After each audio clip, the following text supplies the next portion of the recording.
Yes.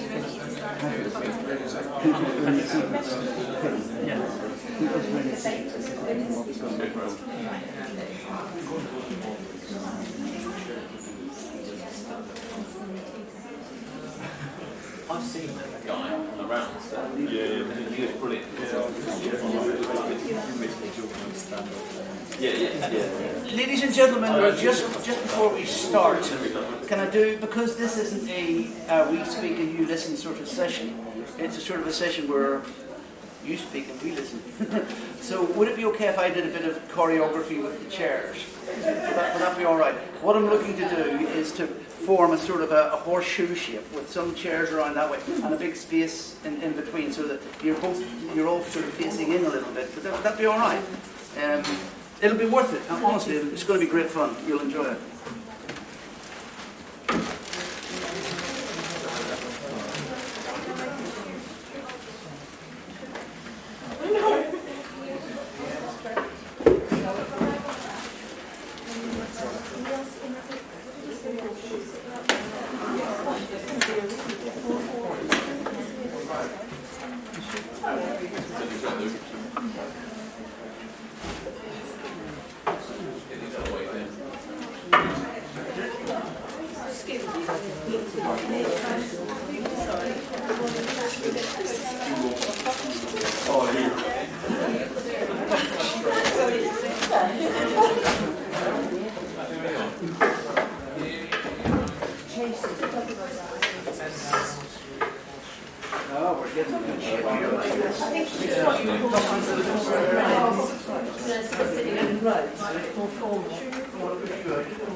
More homework. Would you like to register? It's very simple. There's no exam. Yes. Sit down and make yourself comfortable. You've got your duffel coat on, so you're fine. My wife's been very cool all day. This is a bit of a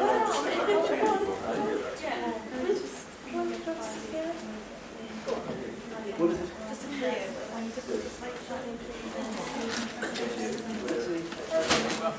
Yeah, let's move on.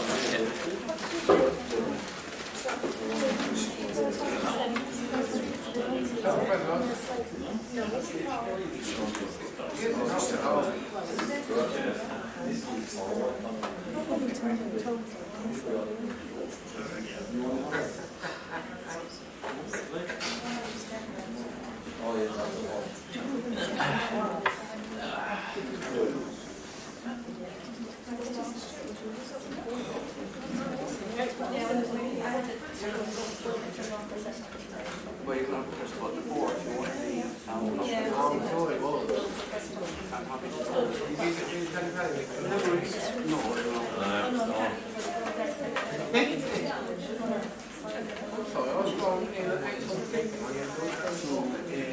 It's lost of time.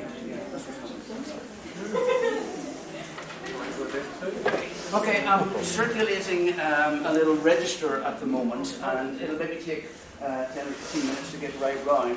It just asks for your name and your contact details and that sort of thing in terms of an email address. You don't need to give your life story, but it's going to be very, very helpful to both of us, honestly, to both of us, if you actually register your name and your contact email, that sort of thing on that. So it's just a little form to fill in. So if you can make sure it gets the whole way round, there's probably no chance of you getting the pen back, but you know, if it gets to the end and it's still there, I need something to write a check with for the hotel bill in the morning.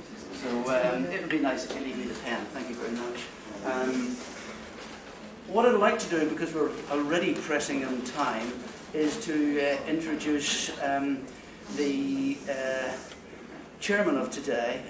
He's the Managing Director and founder of Care Management Services, and the guy that started this whole independent thing off more years ago than I care to remember.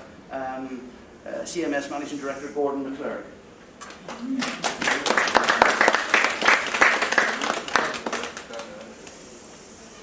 As I said, I'm Gordon McClurg. I'm 34 now. I have a Duchenne muscular dystrophy, and I'm here with my company care management services, which are set up to help offer support, advice and services to people with muscular dystrophy who wish to live independent lives and plan for their futures as adults with Duchenne. So I'm here with a number of people from my team, some of my managers, some of my care staff, also here with a person who uses my services, and I've helped him to achieve his goals.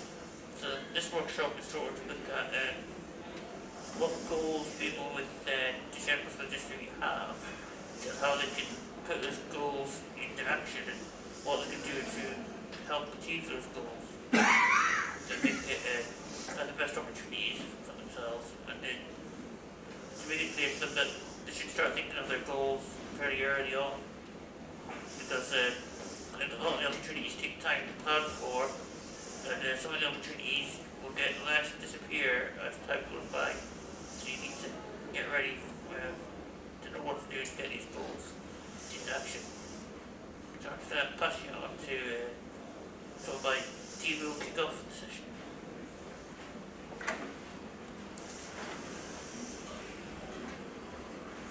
Hello, my name is Michelle Rice. I'm a team leader up in Aberdeen. I work with my young client Lois. She has a form of muscular dystrophy. She's worked incredibly hard to get to where she is today, but don't think for 1 minute it's been easy, because it hasn't. Throughout her life, Lois has encountered many challenges, and even though she has a condition that others may feel restricted or disadvantaged, Lois has never let her disability stop her from moving forward and working hard. She's always aimed for the top and believes she deserves to live her dream. And why should she not get to do whatever she wants when she's capable of such great things? 3 years ago, Lois's dad met Norval and CMS at this very conference, and that's where it all began. When Lois started showing an interest in going to university, he got in touch with Norval. The family had been facing far too much negativity from the council and wanted some support. CMS worked hard with the family for the next 18 months to enable Lois to achieve her dream. I can honestly say now she's living that dream. Last September, Lois moved out of the family home in Grantown-on-Spey up in the Highlands of Scotland to the busy and thriving city of Aberdeen. She lives in the halls of residence just like I did when I went to university, and thousands of other students do across the country. She's an adapted bedroom with caters for all her needs, such as a hoist, a hydraulic bed, an adaptable bathroom, and plenty of space for clothes and books. She shares a kitchen and living space with other students and has been adapted to fit her needs. Our care team have their own bedroom across the hall from Lois, so we're there whenever she needs us. Lois receives care from a care team which is made up of me, team leader, and 5 girls, who are all around Lois's age who also attend university. Lois is fully involved in the interviewing and selecting process. We find that by including her and employing staff Lois's age, she is more likely to have common interests with them, and they form a friendship. We blend very well into her life, whether it be on a night out with her friends or attending a lecture at university. We honestly have so much fun together, and I like to think that we've made the last year as fun an experience as possible for Lois. Since moving to Aberdeen, Lois has completed her first year at Robert Gordon University, studying human resources with management with amazing grades. She has made lasting friendships with the girls in her course and her flatmates. She now has her own vehicle which allows her to travel around Scotland with her care team, get to see and experience lots of new things. She also still finds time to go home to Grantown-on-Spey to spend time with her family and catch up with those school friends. She's been on 2 holidays this year, one to Lanzarote and the other to Austria, with the support of care staff and her family. As a care team, we've been to Edinburgh Christmas Market, Edinburgh Zoo, Cats Musical, and various other music concerts, and we still have so many more adventures to look forward to. We also enjoy an odd night out in Aberdeen with a few drinks and a good dance.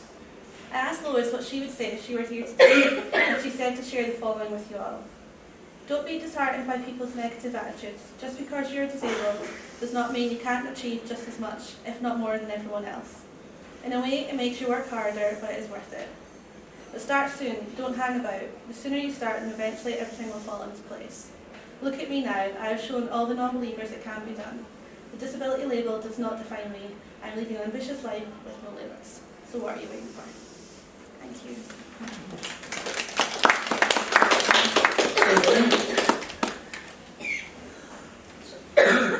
So that's us finished speaking now, so now we want to get you all involved and get you to do some work. The idea is, as everyone has said before, is we want to get you to start thinking about what needs to happen in the future.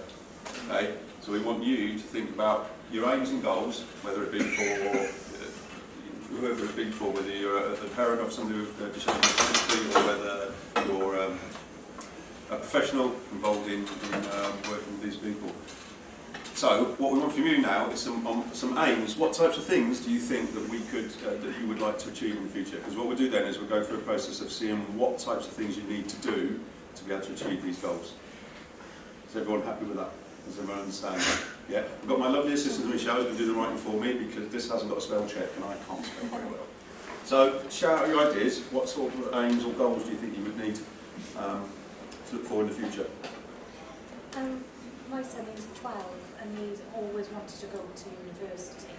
Since he's started at comprehensive, he's started to struggle because the things just haven't been put in place for him, like equipment. So now he's becoming quite negative, saying he can't do anything and his future, there's nothing. What we do for then, it. so we put this down for the university and then we'll go through what types of things we need to achieve and then we'll actually look at what types of things are going to block us or what types of things you can do to achieve that. Yeah? Anybody else then? Anyone else got anything? Any more goals, aims? Must be some. Nobody talk about money, because living independently and going to university and getting all sorts of care support is horribly expensive. Has anybody run into that problem? No? Everybody's flush. I see a nodding head over there. Is it something that you've looked at or encountered?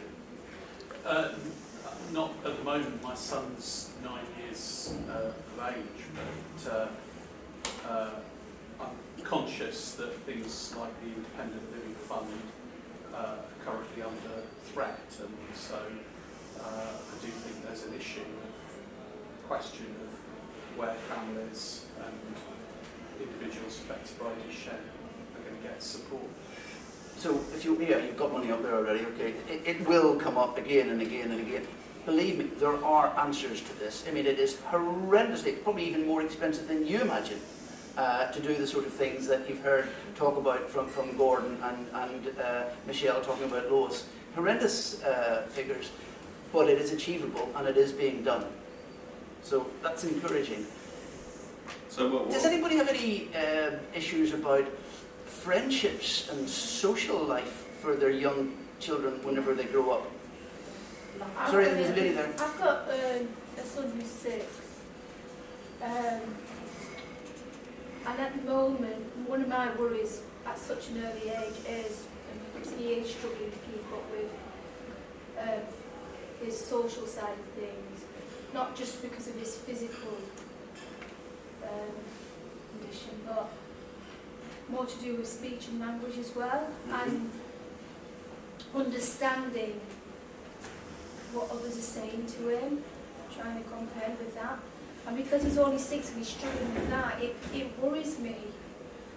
What it's going to be like in the future? Is it going to get worse or is it going to get better? Yeah, and at the moment I'm trying to introduce different things to him which he can enjoy and achieve, or find out what he likes and feels comfortable with to boost his confidence level. But it's just a struggle. Okay, well let's put that down. Richard's going to be looking at some solutions and ways we can get over these problems. You want to explore some other problem areas? Well, there's still a few more aims and goals, obviously. Yes, that's what I mean. Yeah. So if your sons aren't going to university or aren't going to be second, what other choices are? What other options are there for them for the future? Has anyone ever thought about that at all? Do we ever look at what lies beyond education, for example? Whenever education stops, the chances are, it didn't used to be this way, but it's true now, that whenever education stops at 16 or 18, our boys are likely to be very much alive and probably quite healthy in the general well-being sense. Has anybody asked the question, well, what are these guys going to do after education has stopped? It seems alright these days in computers and technology that you can sit at a desk and do a job. That's the hope. It's all less than So, okay. I mean, her name is obviously a job, some type of income. Yeah. Sorry, no one here? Yep. Yeah. My son's really, really interested in cooking. Mm-hmm. So, a particular kind of a line of work that he's interested in. This is a little foretaste sorry, excuse the pun, of what's coming later on. But most of our clients, in fact, certainly all the ones that you've heard about today, are very not only interested in cooking, but very capable in cooking, even though physically they're incapacitated. So there's a little foretaste, and we'll come back to that because it's very, very important. Very important. And so, another one, a hobby, a musical instrument, an appropriate musical instrument for, for muscle conditions. This is fantastic. This is the sort of thing that we're looking to see, that these are aspirations which are in the normal range of activity for able-bodied people. And you know something, they're all achievable at the end of the day. Any other goals? Driving. That's an interesting one. It's a challenging one, that driving. What age did you say your son was? Well, not just yet, in the future. No, I know. I know that. But it's a question he asks me all the time. Okay, let's I mean, put that up as this well. is one of the really important things, because as young James will say tomorrow, you really need to plan ahead. And James did a lot of planning ahead, and he actually wishes he'd planned earlier still. So most of you are probably at the perfect time to start planning now for the future.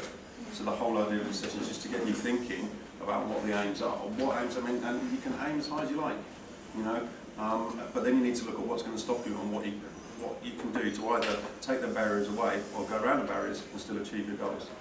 So the whole thing is just about getting that process of thought going about planning. I'm not promising I'm going to give you the answers today, but hopefully we can get you to start to think about it. We've got quite a long list there, and I think it's probably longer, but can I add one more? Is that okay? Just one more. And I don't know if this resonates with anybody. It'll resonate with my friend in the corner there from Brisbane, and that's family relationships. How our young person, as he grows up, whether he becomes independent or continues to live in a family or goes into residential accommodation, how are we going to keep the family relationship going with brothers and sisters and mum and dad and grandparents and all that sort of thing? So if that's okay, we're going to add family relationships in, because that's something we all want to happen, don't we? Want to make sure we retain. Whenever we start getting outside agencies involved, social services and health services and education authorities, we want the family to be at the centre of this. And so I think so if you want to accept that that's a complete list. Has anyone else got anything else they want to add to that? Football. Yeah, he wants to do football. Yeah.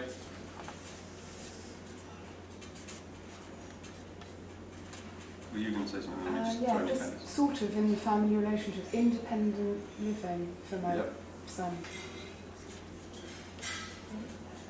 And we could probably spend the whole 50 minutes just talking about independent living and still not cover it all.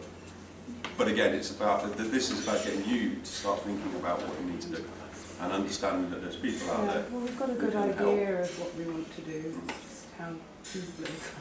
So if there's nothing else anyone wants to add on to there, we can start looking at what types of things you need to do to plan to be able to achieve these. Is everyone happy with that?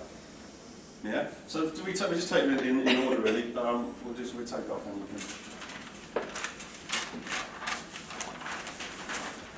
If you put university there, because they'll probably be able to do things. So what types of things are you going to have to think about to get your child, your son, to university? Making sure he gets the grades and got the So there's education.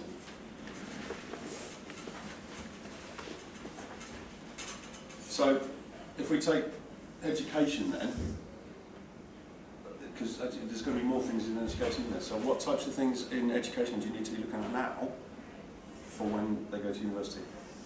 Getting the right support at school. Support at school, yeah. Getting school to understand. And do you all know what type of support you can get from schools? And are you all getting the support you should be getting? Can I just, many of you would be familiar with the statement of special educational needs. Have you come across that before? Yeah. Can I just show a show of hands for those who have already got from the local authority a statement of special educational needs? Does anybody here have a son with muscular dystrophy that doesn't have that statement? Told me there was no money for statement. Well, regardless of whether there's money or not, there's a statutory obligation on the authority, and there's a statutory entitlement. I happen to know your son's called Evan, and there's a statutory entitlement that Evan has, that's been routed through you as his mum, to actually demand of them a statement of special educational needs. The thing about it is that once you have a statement of special educational needs based on an independent assessment, and this is for everybody's general benefit, the local authority are obliged to find the money to resource it. It then becomes an instrument in law that your son is entitled to those resources regardless of where the money comes from. Okay? And he has the Westminster government has given him a statutory entitlement to that. They've placed a statutory duty on the local education authority to undertake that assessment, and all you have to do is either go and ask them once again or take your MP with them and say, listen, this chap will tell you what you need to do, and the door will open very quickly. It's very rare now in my experience, it used to happen quite a lot, very rare that any authority, and you're in Wigan I think in Lancashire, very rare that an authority will deny their responsibility for that. So I would imagine that if you take MP along with you, or even take one of your councillors along with you, that would crumble very quickly. It's important that at the age of 6 he gets that, and that it carries both his educational needs, his academic support needs, as well as his physical support needs, because that will be the key that unlocks the resources that you need for the rest of his academic career. And I think you say it was 6 or 7? 6. Yeah. I mean, for another 12 years, potentially. That will be the key that unlocks the resources that you need. It must be got without delay. I'm working with parent partnership within the council, and I've been to several meetings there, and I've got another meeting in December because I'm trying to get in one. But at the last meeting, I was told we don't have any money in the pot.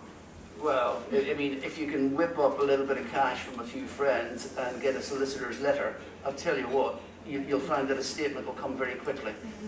The more you accept no as an answer, and meetings and meetings and meetings, the more you will be strung out. You need to make a clear line in the sand and make it a statutory line by either involving an MP, a councillor, or a solicitor, and they will collapse very quickly, believe you me. You have to be really quite...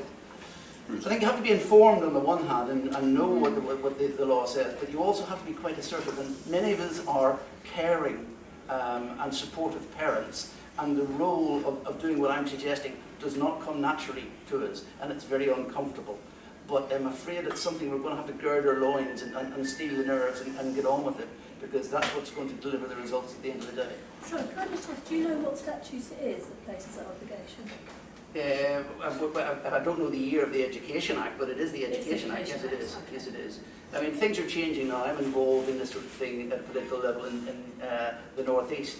At the minute, they're putting a statutory duty on health authorities to work with education authorities so that they will fund health activities that need to take place in school, things like physiotherapy, hydrotherapy, if there's any peg feeding going on. I know it's a little bit early for your lads and this sort of thing, but any healthcare interventions that the education authority say, we haven't got enough money.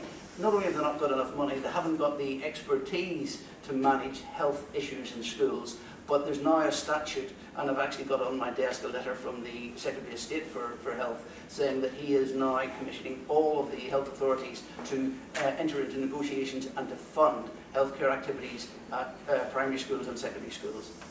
So as you can see from that, obviously, even just the support, you know, there's lots and lots of blocks that are going to appear, and so we're only going to try and hopefully just slightly thinking about it. And again, education, we've got down the notice, the second one was secondary school, so for those of you with younger children, you need to, what types of things are you going to have to think about for education? If somebody wants to go to university, what do you need to do before you go to university? You need to get the grades, don't you? And have you thought about where your son is going to go to school? Is he going to go to mainstream school? Is there an alternative? Is there alternatives? Mine goes to mainstream schooling because we were always led to believe that was the best option for him, but I'm not convinced. There are, you know, this is the things you need to start looking about now. You need to start researching. Where is my son going to go to school? Am I going to send him to mainstream school? Can I send him somewhere else? If I send him somewhere else, is there funding? Do I have to pay for myself? Is it free? Looking at the options, yeah. You need to really sort of like integrate the option. What we'll do with this, by the way, we're going to mention now, is all this lot will go onto our website, and then you'll be able to just go onto our website. So, you know, in a couple of weeks' time, when you've actually maybe forgotten a little bit, but think, oh, what did we talk about? You can go on the website and have a look again. So you need to look at funding. You need to do a bit of research. What types of schools? Yeah, and just like everybody else, you know, you've all got schools within your area that are better than others, and you are allowed, within reason, a choice of which school you want your child to go to. And it's the same with this. So, talk about educational needs. You need to look at the support you're going to get from the school. You need to look at what school you're going to go to. You need to decide what type of school as well. Is there anything else that you think you need to do to be able to achieve either a good secondary school education or a good university education? Equipment needs to be available in the school. Yeah. So again, it's about researching the school to see if they're able to take your child in there. And if not, again, I think you find they're under an obligation to make the changes they need to within the building to be able to support that child. Same again with university. You know, if you're at the stage now where you want your son to go to university, what types of things do you need to look at for that? Accommodation. Accommodation, yeah.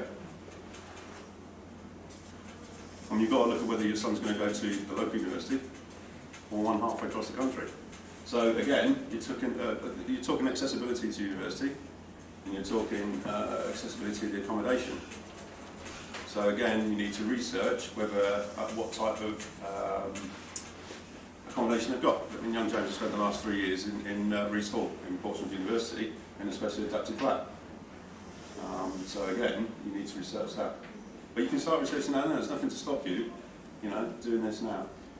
Incidentally, the flat that he was using didn't exist before he went there, and I had to work with the estates people in the university to have it designed, funded and built so that he could occupy it. But he did that, and it worked.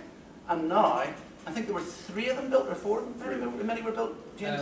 3, wasn't it? 3, yeah. Yeah, 3. And that means now that James has graduated, and he's actually moved out of university halls into his own flat this year in the city, that means that there are 3 beautifully commodious accommodations for people like James that are left behind for other people to come to, which is fantastic news. And you have the same Aberdeen, and Yeah, it's most of adapted. it's not built before she moved there, and it's all been built exactly for her needs.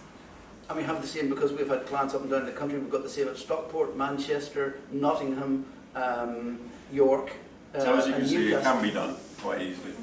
Is there any other sort of, is there anything else you can think of, Deb, for university or secondary education? Whether the care is available? Yeah.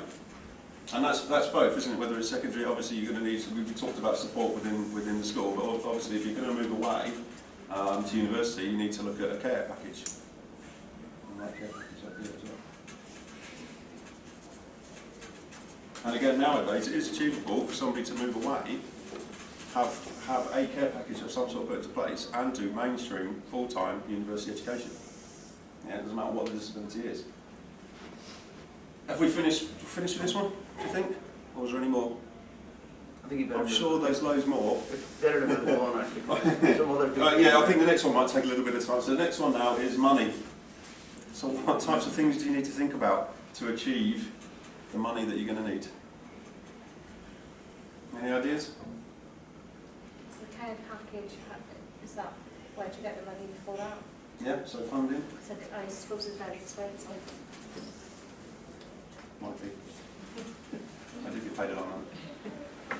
So funding, yeah? So you've got to look at funding, and don't forget, some of this is going to link into this as well, because if your child wants to go to university and they want to go away and you need to get care package, then you need to look at funding to be able to fund somebody to go away.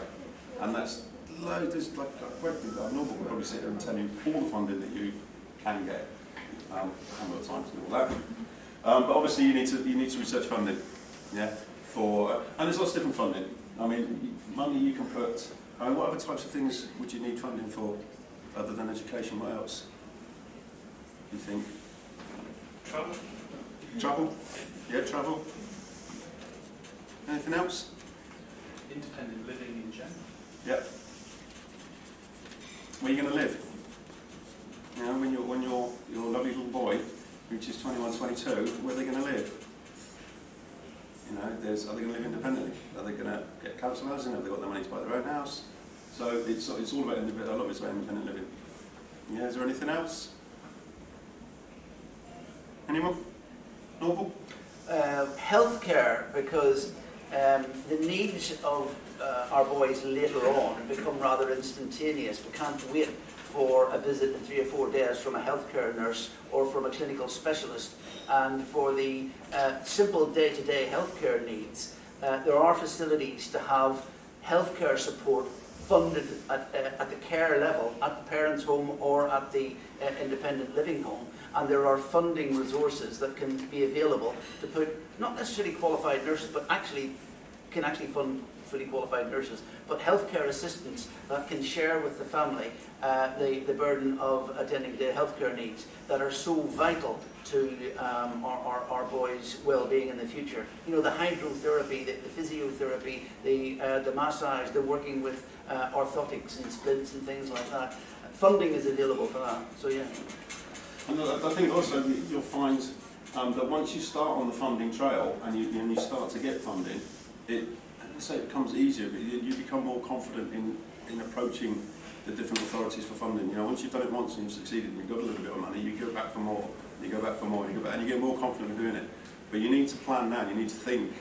Obviously, if you turn up to someone's office and say, look, I need some money, they'll say no. But if you've researched it and you've looked at all the legalities and what you're entitled to, and you go in there and you actually say, you know, I'm allowed this. Is that on your website, like funding links, etc.?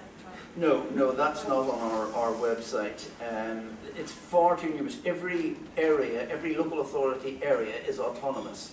And the way they go about assessing somebody's need, although there are national guidelines, the decision is made at local level. And there are 43 local councils in England alone, if you don't even include Wales and Scotland.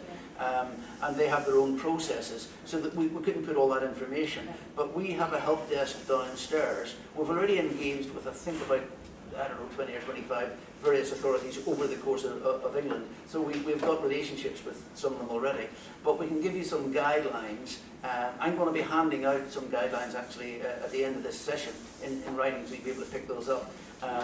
But please come down and see us on the exhibition stand below. If you have got a personal question about your particular local authority, ask us and we can talk to you about that. And failing that, you know, in a couple of weeks' time, you always go to our website and get our contact details and contact us. Okay. You know, we're always there at the end of the phone. Again, so I'd say once you start the merry-go-round of funding, you get more confident. You can go in there and start asking for more, but you need to research first what your rights are and what you need. Can I add one more thing in there, and that's personal money. If we throw all this money at accommodation and care support and all the resources that give people time to do whatever they want, if they don't have enough brass in their pocket, then they really can't enjoy life in the way that it ought to be. So some consideration needs to be given to a personal budget.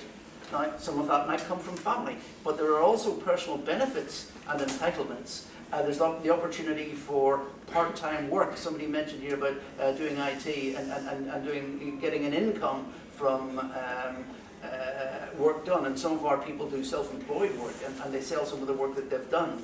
In fact, I don't think you mentioned it, but her client at 19 years of age at university has launched her own jewellery business and is now making, with her care team, beautiful little, and you can pick it up from our magazine, you can actually order some of yours, Scottish jewellery, polished stone jewellery and silverware, and she's now selling that to support her income. So there are all sorts of, so you've got to look at making a bit of spending money, benefits and earnings as well, and a family support or gifts or whatever, so that they actually have some personal money to enjoy the independent life that can be obtained for them. Sorry, Richard. Let's go. Well, moving on then, social life.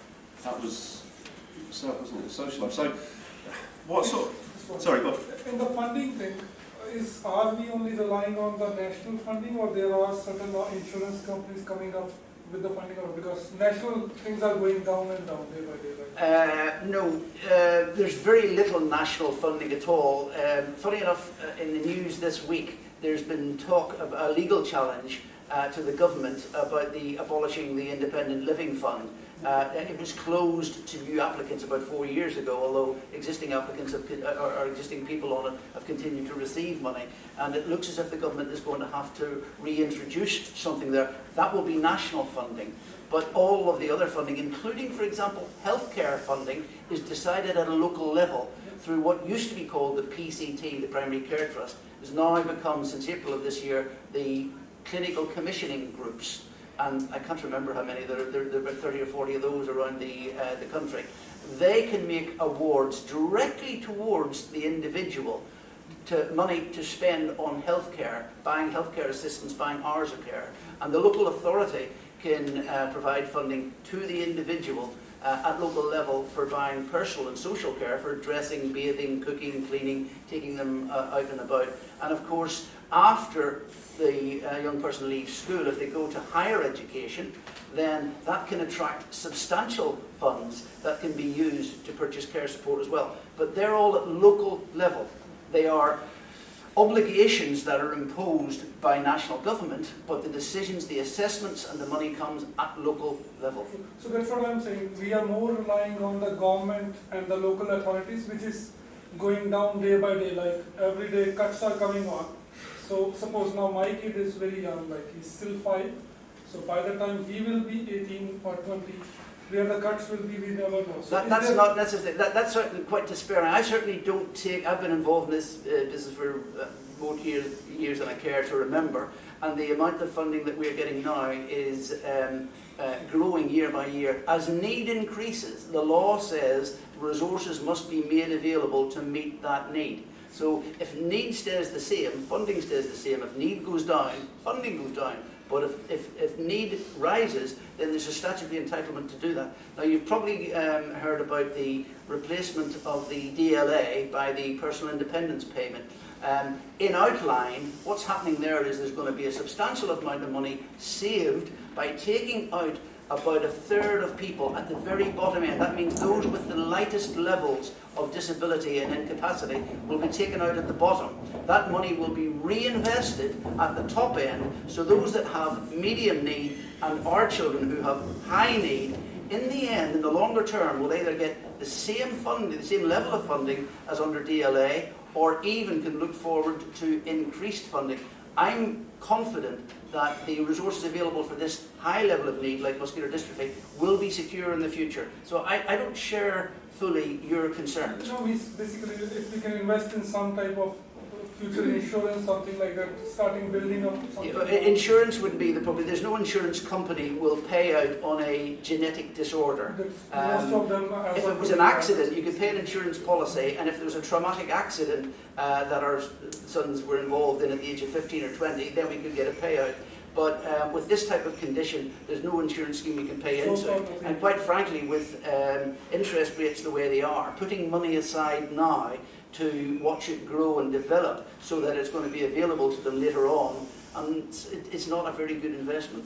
It really, I'm just being realistic there. I think the key is the funding's still going to be roughly the same. I think the key is going to be that you need to do the research beforehand so that you can go in and fight your case. And if you go in there and fight your case with facts, with the legalities, then you probably get what you want. If you don't, and you sort of like at the first hurdle go, okay, I won't bother, you know, unfortunately that's the way local councils save their money.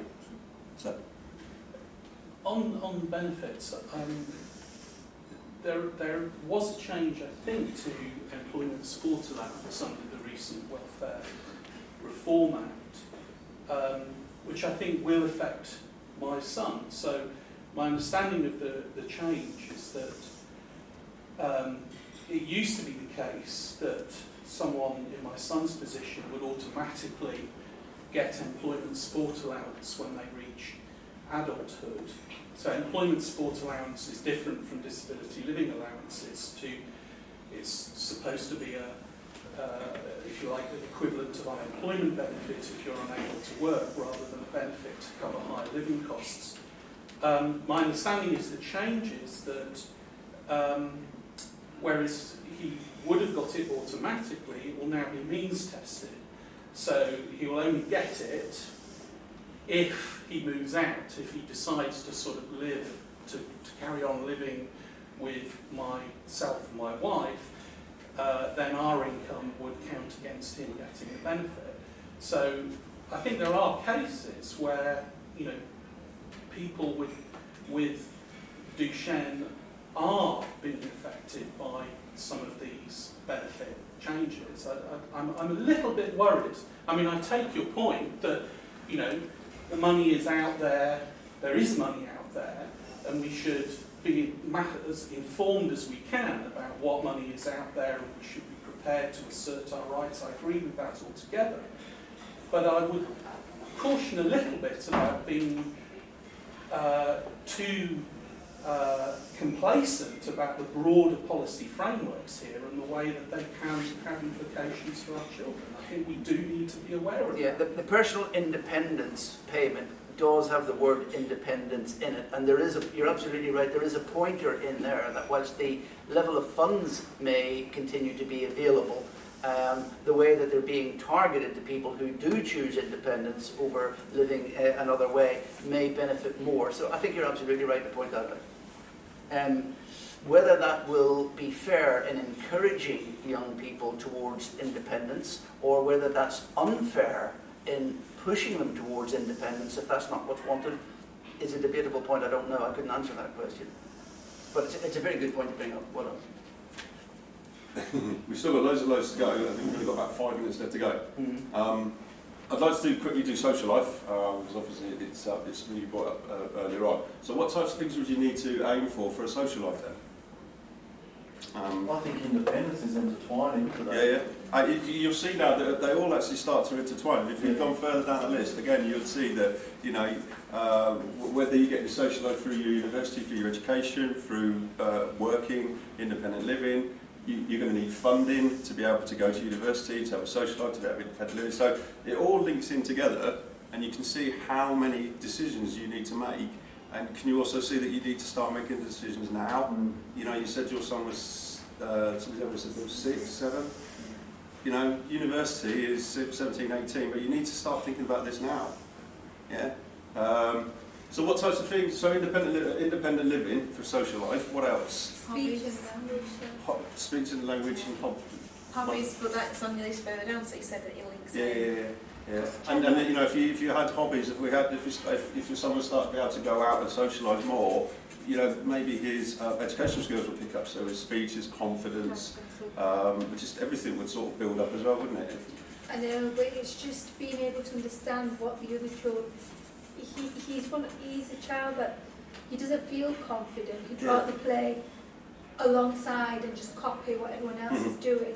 Yeah. But if you ask him, he's not a clue. But again, do you think his confidence might build if he was out socialising? He does go out, but it's like I said, he comes back feeling more upset because he feels that there's people out there, there's children out there who doesn't want to be his friends. Does that go back to education where the friends, are they aware of his old condition? Yeah, I mean, some of that's about educating other people as well, isn't it? Yeah. To have an understanding. Yeah. And Going back some years, whenever Gordon, who happens to be my son as well, was about 15, I think it was about 20 years ago, I suppose, there was a difficulty in people alienating him in school, although he was one of 2 people with Duchenne muscular dystrophy in the school. And I had words with both the headmaster and the Senko. I'm going to say words, I mean open words, and open, sharing, sensitive, he knows I can have words, an open, sharing, sensitive, bringing my concerns and engaging them. And the school said that although it's going to be difficult for us to remonstrate with children and tell them to befriend these people, we will actually have a programme of ensuring that they do engage them more and share and support. So there's things that can be done by the school, by not just the Senko, that's the Special Educational Needs Coordinator, but also by the senior management staff in breeding a culture in the school, particularly if it's a mainstream school, breeding a culture where they bring these young people in. Something else I'd like to just add here as well, and that is that our kids often do better with a small number of close friends than they do with a very big group. So why not think about bringing more school friends home? And one at a time, not 2 or 3 or 4 at a time, one at a time, and provide some entertainment and some catering for them to enjoy them, and some activity to enjoy themselves at home. Try and build up friendships that way. Not just we always think about social activity as we are going out. You know, sometimes social activity can be in the home if we bring outsiders into the home and try and make that a warm and welcoming place. And I can tell you that there'll be lots of parents who, if you invited their children into your home, would say, "That's great, a couple of hours without my kids and you're going to take fantastic." So that's a very important thing. It's just, I suppose, a common sense thing as much as anything else. Yeah, I think because we're running short time now, and you can see that there were still plenty of other things. But just to quickly run through, I mean, if you look at working in a job, so again, that's tied into the type of education you're going to have, whether your child's confident, what skills they've got. Again, you research jobs. Young Lois is actually doing beads. James is looking at doing possibly singing lessons and things like that as a part-time job. So there's lots of jobs and lots of options out there that you can do. You look shocked now. What else have we got there? Football. Well, you got to do football. Yeah, I was going to do football. You do football. That's okay. We had a client for a while who played football for Norwich, wheelchair football for Norwich, and also England, represented England, and was also a referee. That's for something that we want to start. Not a referee, Not a referee, a coach. A coach. He'd actually passed his coaching certificate. We're trying to get that. Trying to get it going. If you've got any contacts, let me know. We do. There's a national league, well, there's several national leagues actually, but they meet in Nottingham about once a month or once every couple of months, and they have a tournament there. It's a weekend, a Saturday and a Sunday, and power football clubs from all over the UK come there. It's like a league, like normal football, but instead of playing every Saturday, they get together once a month and play about 4 games. Yeah, but so you find they'll probably go, there is, and they go to Nottingham to play. They don't play locally. It doesn't just happen, it's a national thing that uses Nottingham as a place to go to. Okay. So it's a league, but instead of playing every Saturday, they play once a month, but they play about 4 games. Oh, right, okay. Just, so you don't play home and away, you just go to Nottingham once a month and play about 4 games. And there's like about 4 leagues. I mean, he played for Norwich, who were in the Premiership, and he also played for England. Can I just do a little session on cooking and then finish off on driving? Would that be all right? No, you haven't got it. No, I haven't. Cooking is very important, and eating, and to be honest with you, dietary control and nutritional management are very important. What we do as an organisation is to plan and work with our clients to make sure that they are knowledgeable about that, work with their carers in order to plan out what meals they're going to have over a period of time. Gordon, unfortunately, since being a managing director of a rather successful company, has developed a bit of a taste for the high life. And he's very much the foie gras, coquille Saint-Jacques type of guy, and he needs a little bit of caviar on the side. And when he goes out and eats in fine restaurants, as he does around the country and indeed around Europe, he brings lots of ideas home. And although he can't lift a finger, he couldn't even put his hand on his controller at the moment, he actually controls his staff. And actually directs all the cooking in his own home so that it's all done to his satisfaction. So he's very knowledgeable about cooking. James is the same since he moved out of halls of residence and the diet that he had of university food. He's taken a great interest in food as well, manages his own diet. James is a little bit more able than Gordon to contribute towards the involvement in managing food, but he certainly pursues his own likes and dislikes, and he's on an award scheme at the minute, or his team's on an award scheme at the minute, for making sure that he sticks closely to a wide but nutritious diet. And do you want to say just a little bit about Lois? Although Lois doesn't have Duchenne, she has FSH, facioscapulohumeral dystrophy, very similar in many ways. How does she approach her food? She gets very involved, doesn't she? Lois loves to cook, in particular baking. She becomes very involved in baking. She's got loads of recipe books, and she does what she can, and the bits she can't do, like Gordon, she just directs us. In our kitchen, our table's been lowered, so she's able to, we just set up all the equipment in front of her, so she's got everything. And she's more than capable of making her own meals where possible. Just when it gets a bit dangerous, we step in. And we can support that and facilitate. We're not there to carers aren't there to take independence away from our youngsters. They're there to push the youngsters, to help them, to encourage them, to motivate them. Let me just finish on driving. There's a girl downstairs from Surrey, from Esher in Surrey. Her name is Janet, she's a barrister. And she has a son, Philip, Duchenne muscular dystrophy, 19 years of age, just left Treloar's special residential school last year to attend college in Surrey. He's just acquired a Volkswagen Caravelle through the Motability scheme, which he drives himself every day to college. Duchenne muscular dystrophy, 19 years of age, and he drives to college and back every day. As Janet was going to bed one day last week, he came into her and said, listen, from Surrey, I have a friend in Birmingham I want to see, I'm going to leave now. 19, Duchenne muscular dystrophy. She's a barrister. What did she say? She said, go. Now, that takes courage. Now, if you think, will my son be able to drive?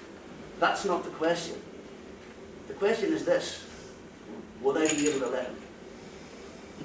So whenever you're pointing the finger, look at those 3 other fingers pointing back at yourself and answer the question: will I be, whenever he builds these dreams and aspirations, am I strong enough, am I man enough, am I woman enough to let him pursue and fulfill his dreams? Some tough decisions ahead for all of you guys, but a lot of wonderful opportunities. Wonderful, wonderful opportunities. The world is your guys' oyster, it really is. And on that note, just start making the decisions now. Okay, we're downstairs for the rest of the day and tomorrow. I've got some stuff to hand out, so please don't leave. I'm just going to hand it out to you now. And as I say, probably by the end of, not next week, the week after, this will be on our website in some format, so you can just have a look through it and try to remember things.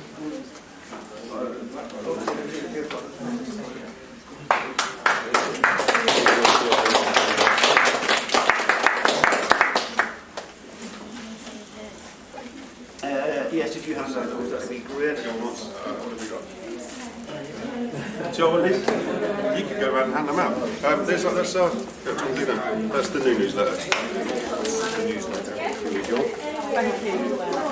This is an independent living action list.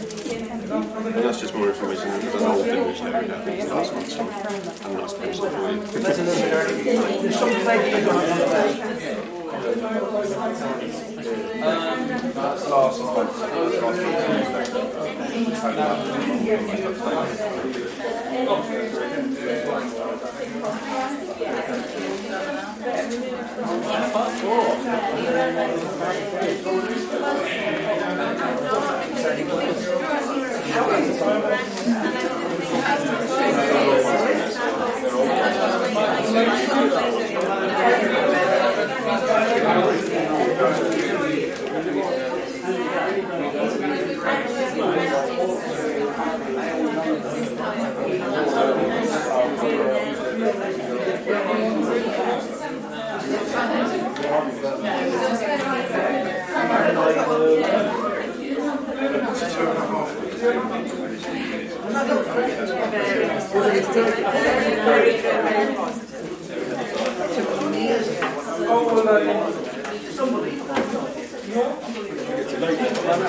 Come and see us on the come and see us on the CMS stand down below. If you want to chat through, we're here for the next 2 days. Come and talk to us.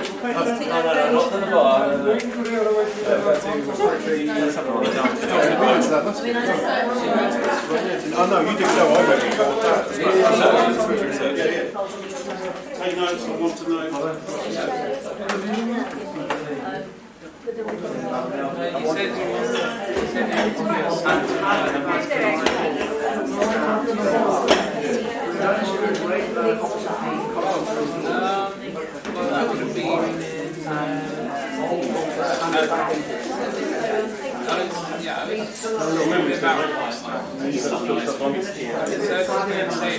Stuff on there as well. Music stations, which highly recommend. I know, I've studied time to turn it off. It's getting really hot. And I had some piano now, well, we're in I think once you get yeah, it's good to start. Without that, do you have when we went through the SCN process, at that time, good to talk to you.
And that's all lowercase as well. It's dot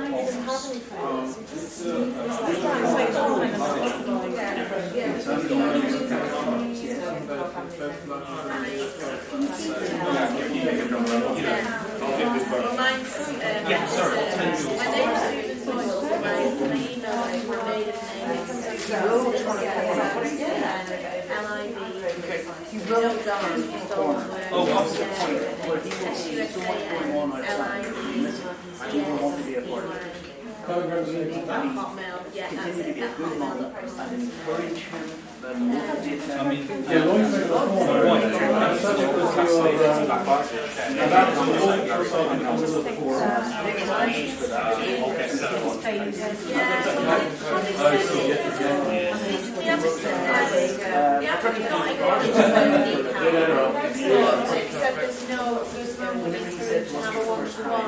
So they've put him in like a smaller room, and got some supply teachers for him, but he's not on the one-to-one. He's doing it in kind of like medium, you know, but like, they put him in a group of people rather than getting one-to-one. When I get rid of him, it's very disaster all there, which you can't run. It's going to be really like he's going to be really everything else. He's like,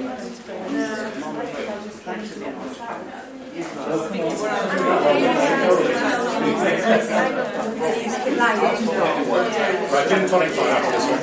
Oh, I wish. You can't even drink. We're going to be in the way.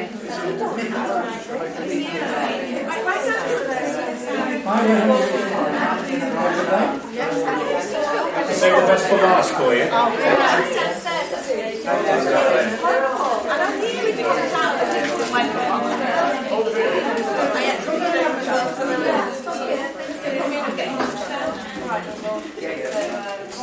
I mean, we did even though we got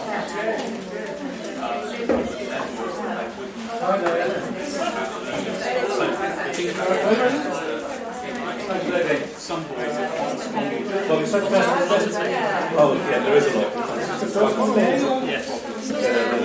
There is a lot. Are you here for this tomorrow? First home? Oh, okay. Right. Well, we saved the best till last. Yeah.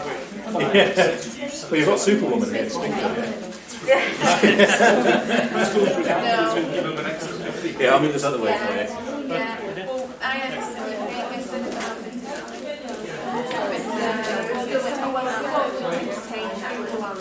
Hey, going back by train, right? No, we've driven down. Well, that's great. Yeah. It was cheaper. Okay, I suppose. Quite a bit cheaper. Yeah. We stayed over at a friend's house last night. I mean, in the end, the box all the way south to Yeah, it's even a fair drive to your house. Well, the definitely worth it. Plenty of good driving, we share it. Send you a copy. Keep talking, don't you? So my wife, I get it. It's worse on the way down last night, struggling to keep to it. Oh, Took a day of work and left it separate. There's another company came in. I've been coaching them. They can Journey was great. Yeah, we were just looking forward to it. What's that journey?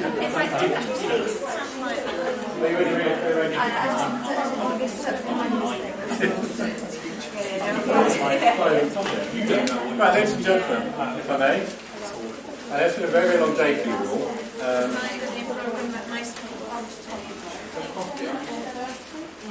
Yeah, lovely shirt. That's right, I'm not talking. That's all right, away. Yeah.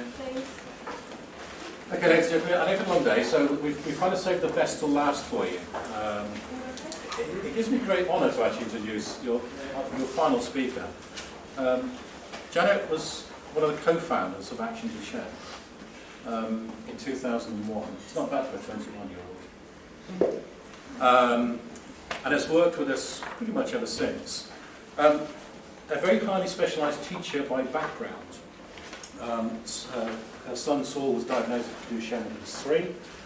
And she has applied her skills as a mum, in conjunction with her skills as a highly qualified history teacher, plus